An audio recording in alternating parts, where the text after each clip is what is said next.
Hello.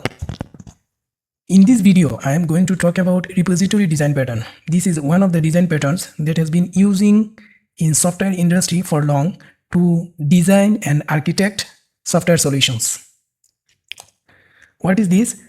This design pattern provides an abstraction layer between business logic and data access logic. So, data access logic and business logic will be separated from each other, and those data access logic or data access layer will be abstracted from the business logic.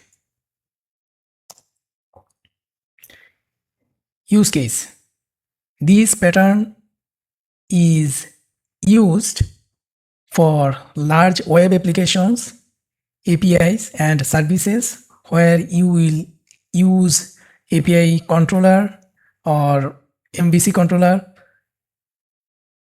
for large systems, and this is very useful for testing using mock. Advantages: separation of concerns by isolating data access and business logic. It enhances testability, increases maintainability as all the layers are separated from each other. And finally, it is flexible to switch or modify data sources without impacting business code, as the data layer mentioned earlier that it is separated from the business layer. Disadvantages: it is not a good choice for small application because you have to maintain a lot of layers and you have large initial setup. So for the small application, it may not be a suitable design pattern to choose. Now I am going to show you the architecture of the repository design pattern. So it is a sample application. Basically, a design pattern is an architecture that can be used to design software solutions. So based on your needs and client requirements, you can choose your design pattern. And another thing is that one design pattern can be integrated into another design pattern to design your or architect your solutions effectively.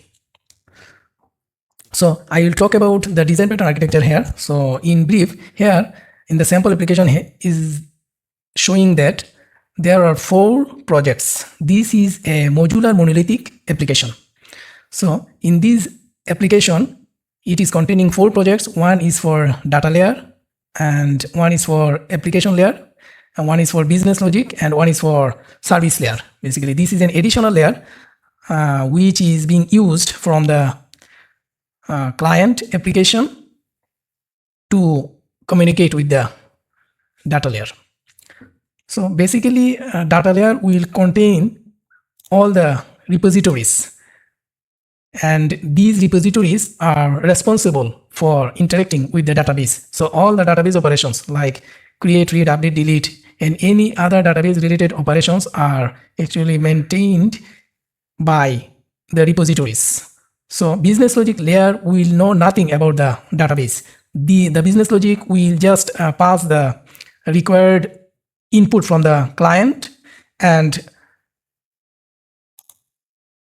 those input data will be passed to these repositories, and repository will do some operations with the database.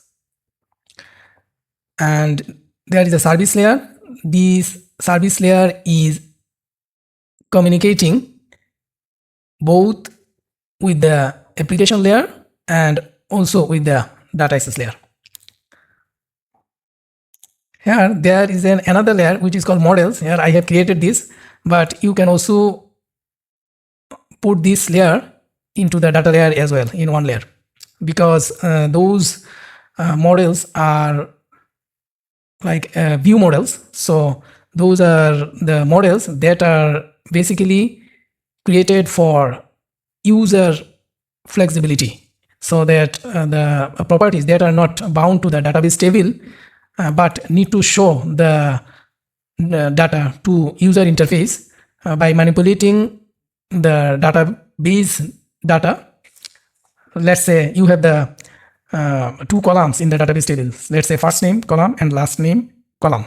Both columns are containing, the one is containing first name and another is containing last name. So in order to show the full name in your user interface, you may prepare a property called full name, and that full name property will concatenate the first name and last name data and put this into the full name, and that full name property will be actually declared in the class of view model class, so that view model will be injected into the views of your application and it will show the full name.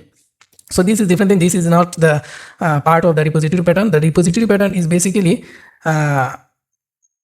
in short, you will have a repositories, collection of repository classes, and those will be responsible for the database operation. Here I will pick the one class. Let's say I have a controller. I have API controller here.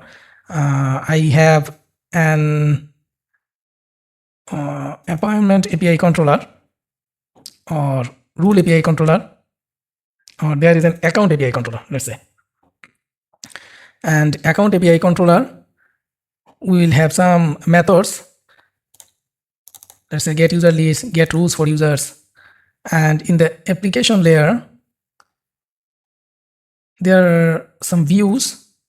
Let's say you have register your user, confirm email. So account related tasks are available in these views. And in the repository, let's say here, I will show the flow, then you will understand clearly. For example, I have a register service, and register service will have get users method. So get users, if I see that this is inside the register service class, here, this register service class will have interface. You can declare interface in different interface file as well. But here I have, for brevity, I have created interface in the same file. So in this namespace, I have register service class, which is implementing the iRegister service interface. The register interface is containing some methods, and those are implemented in this class. So appointment API controller, it is account API controller, it is injecting the register service in the constructor and calling the get users method of the register service. So if I navigate to the get users, and get users method is implemented into this register service class, and register service class is calling the get all method of the repository, where it has been injected into the constructor, and it is going to the data. Here I've created an iRepository interface, which is actually containing all the common methods like add, update, delete, and get all. So these common interface will be used in other repositories as well, so that the behavior of the other repository will be extended whenever needed. So here